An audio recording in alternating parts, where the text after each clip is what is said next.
It's almost like magic in motion, and the effortlessness is superb. I started my professional career as a trial lawyer, criminal law. The main benefit of that was that I learned to ask a lot of questions. But early in that career, I had what I call an awakening experience.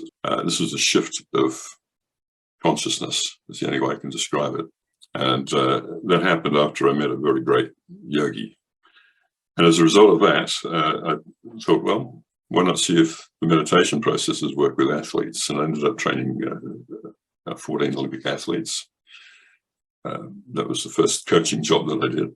That then led to looking at the corporate sphere, because it seemed to me that there was opportunities there, and I joined together with a colleague. I left the law, he left his job. We scored a contract with a big company, very big company, to change the culture of the organization. We ended up training in the first year about 4,500 people in that company. Because it was a big organization, I didn't know a lot about what went on in there, but they did. So I asked a lot of questions to find out what was going on, what needed to be changed, what they could do about it, things like that. So I was teaching them how to ask questions, and they were getting the movement. They were able to work with each other to solve their own problems in that workshop then and there. Then one of them asked me, how do questions work to get the shift that just happened with us? And I didn't understand how that process actually worked myself. So when the question was asked, how do the questions work to do that, my mind actually went blank for 1 or 2 seconds.